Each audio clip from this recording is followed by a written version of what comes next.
Hi everyone, welcome back to the Art of Safe Scumming. I hope this video finds you well. Today we're talking about the seduction mechanics when it comes to playing as Slaanesh. And specifically we have a campaign set up with Nakari's faction, the Seducers of Slaanesh here. And when we're talking about the seduction mechanics, what we're really doing is increasing the number of vassals that we have. So why do you want vassals? Well, first of all, vassals exist as the next step above a military alliance. So a military alliance can start wars and drag you into them, but a vassal has to follow you diplomatically.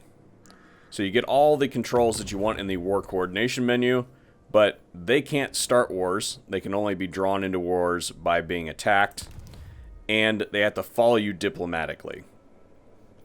So in order now, and this wasn't this way when Warhammer 3 initially launched, but it has been brought into balance, a faction that wants to declare war on one of your vassals has to declare war on you and the rest of your vassals. So if you've got a whole bunch of vassals, that can basically keep, like if this was 20 vassals long, I'm less likely to be drawn into a war unless that faction's pretty powerful. They're going to sit there and think about not doing that bad thing. The other thing about vassals is they give you tribute every turn. So you can see here's my vassal tribute. That's extra just free money that I have, and that's all generated by all these factions here.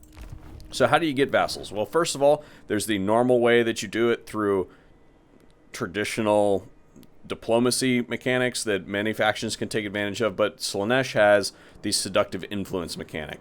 And what this does is every interaction that they have with you generates seductive influence points. So you can see here that this faction, Marathi's faction, is at 390 of 390, so they are 100% ready to be seduced. This bar can go up and down depending on the various things that you have going on. So you can see here that battles, if you fight a battle against that faction, then they're going to gain tickets towards that seduction. If you do any diplomacy with them, then they're also going to gain. I'm not sure what falls under the other. I clearly don't have any right there. I don't understand why. Oh, you know what? They are not gaining any Slaanesh corruption points because they actually benefit. Marathi's faction benefits from and spreads Slaanesh corruption. So she's unaffected by that. But I bet you if we go over here to Yvres and look at them, yeah, Slaanesh corruption. See? We go back over to Marathi. Cult creation. So the cults give a certain... You can set up these cults, and like this building, for instance, gives seductive influence in various denominations. We also have these gifts of Slaanesh, and they do things for seductive influence. So there are different ways you can bump that up. The fastest way to do it is to give gifts, do diplomatic things, and that includes asking to join their wars and all that sort of stuff, especially when they're timely. That sort of thing can help bump that up. And that's how I was able to get Marathi without actually fighting her ever. So if we go into the diplomacy menu here, you can see that if we select this faction, she is ready to be dominated. It's going to cost us 300 devotees, which we have, definitely. And I have to wait 10 turns before I can do it to anybody else. So we're going to hit that. And this is what happens. So remember that number that we had before. Marathi has a lot of territory here, so I'm interested to see how much that bumps up. Yeah, it more than doubled what we were getting in vassal tribute, so that's a big deal. You'll notice that those smaller factions that we seduced, you know, Yvres has two. You can see there's a way to see the tribute that they give you individually, but I forget what it is right off the top of my head. You can see that they have two regions here with, they had another one, oh yeah, three regions. Avalorn has one, Etane has one, right there. So they're not generating a whole lot. So there's the argument when you're going around the donut here on whether you should be vassalizing these factions because of the vassal tribute. If they're not going to have a whole lot of territory, it's not really worth your time. That's why I've selected a few of them, so I have the ability to recruit their units and get some tribute off of them in the early stages, but it is not worth your time to gift a whole bunch of regions to these lords, because you're going to want to have these settlements for yourself. So if I look at this, look how much money this province is generating each turn. Obviously, Marathi is giving us a lot of money, but look at all the territory that she has. So now, as my vassal, I'm not going to say that she can't break away.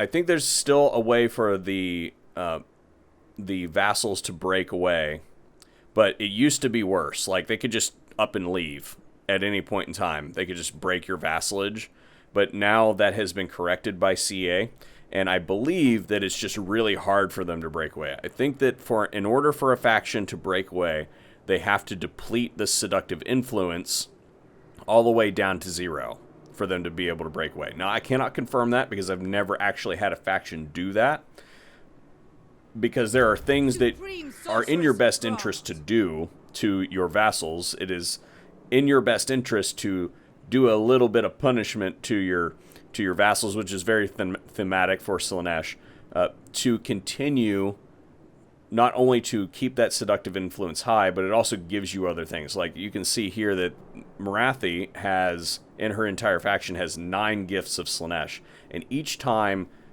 a character carries a mark of Slaanesh or a gift of Slaanesh, it gives me devotees every turn. So if I look at my devotees, gifts of Slaanesh are giving me 450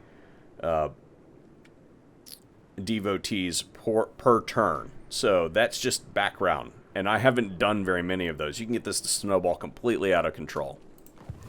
Now, performing agent actions against your vassals will drop your reliability rating. So right now I'm at very high, so you can do a couple of those before you get to about the medium range. You definitely, as Nikari, want to maintain a high reliability rating, so you don't want to go ham and start doing a whole bunch of stuff to your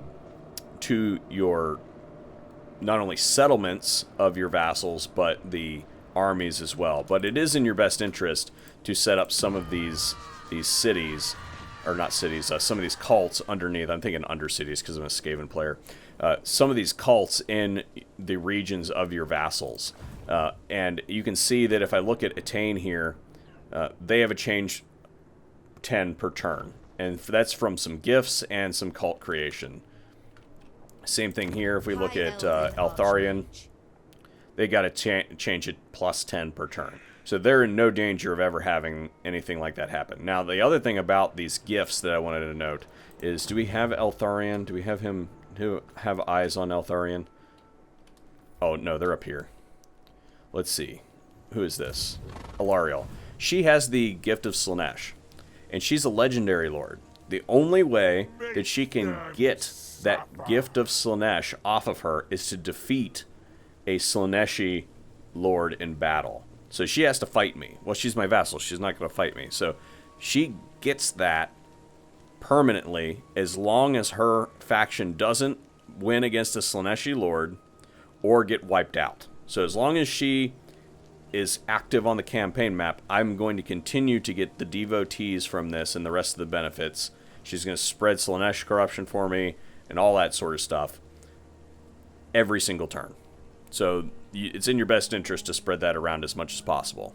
So I showed you just a minute or so ago about how to do the domination through this menu and through this button with the devotees and raising the seductive influence and everything. The other thing that you can do to make vassals is what I've done over here with these factions, and that is if they have one settlement remaining, doesn't matter how many armies they have on the board, but if they've got one settlement remaining and you take that settlement, then you are given an option at the post-battle options to subjugate the faction. You'll get some devotees, you'll get some money, and you'll get a vassal in the form of that faction.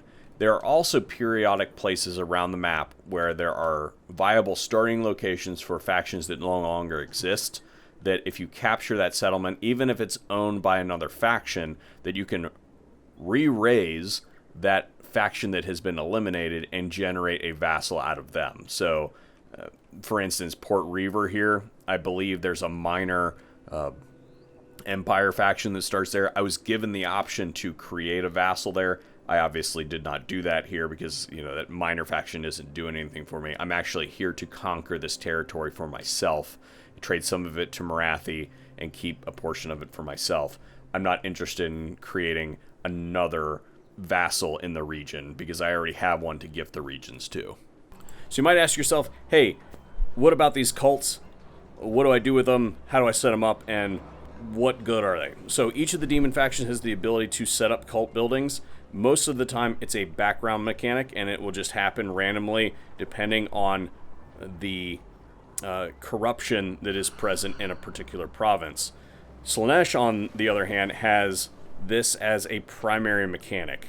So not only will it spread in the background as this one did, but there are two other mechanics. You can use the proliferate cults building, 10 turn cooldown and a certain amount of devotees depending on how your techs are running. And the other faction mechanic is that of the cultist itself has the ability to spread one. And they're going to do things like spread corruption, etc., etc.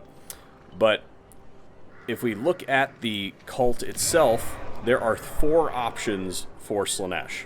Well, there's 4 options for all of them, but Slaanesh's mechanics are as follows. You're going to probably spam this one the most, because this is going to give you a hero cultist summoned at the location and increase that capacity for the cultist so that you're not in the hole after building a whole bunch of these and summoning a whole bunch of cultists. It's also going to give you +3 seductive influence, as we talked about earlier, just by setting this up. And if the control in the region is 25 or higher, then you're going to get +3 per turn.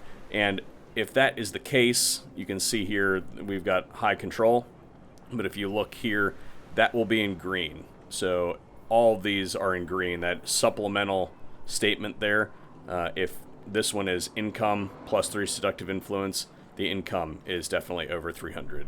So moving right along, this one is kind of like your basics. So if you're not going to do anything in the region, then this is the basic one. It's going to give you seduce units cost and devotees in the background +4 seductive influence for the owner. This is if you don't really plan on doing anything, you're just trying to get devotees. A good example of that, if we go to the Southern Chaos Waste down here, this region is currently owned by Kairos. If we were to look here, we've got that building set up in this settlement, and I haven't changed this one over yet. That was just to give me a little bit of temporary diplomatic relations with him so that I could get those agreements with him. So that is the next thing I'll point out. If you're trying to start the diplomacy in a region with a faction that's kind of neutral towards you, you might spam this one on a couple of those settlements. I'd probably start out again with that initial building for the purposes of, where is it? For the purposes of setting up a new cultist in the region. You do that to a couple of those regions, get new cultists in the region. You can always, if you have the devotees, delete that building and rebuild it in the form of this. And after you've got some active cultists in the region, spreading corruption, as well as getting you devotees through Marks of Slaanesh and things like that, you can switch over to this and start to do that diplomatic side of things to help speed that up. And then lastly, if you're not going to do anything in the region, you're actually planning on going to war there soon, you can build this building, destroy the cult location, and summon a disciple army. In my opinion, this isn't really that great because the disciple army usually isn't very strong from this position because it doesn't have any of the additional lord effects. But if you're trying to soften something up, maybe confuse the enemy a little bit, then potentially this is a building you might use. So other than that, that's about all that there is to talk about as far as the seduction mechanics. And I think this is an extremely powerful mechanic. You can push this button here and proliferate the cults, and it will pop up 3 cults randomly across the map. So you can be working, if I hit that button and I suddenly drop a cult in the middle of the Empire, even though I'm not currently fighting the Empire or anything like that, I can be working on dominating this faction from clear across the map without ever having to fight them. So by the time I get there, they can be completely compromised, to the point where they're combat ineffective, or I can just never even have to go over there and fight them at all. I can seduce them through the background. So there's a lot of different ways to use this mechanic to have a good time on your campaign map. Again, highly suggest the Seducers of Slaanesh as a campaign playthrough, especially if you're looking for something that's a little bit wacky. Anyway, that's all for me today on the Art of Safe Scumming. Thanks for watching, and we'll see you on a future video.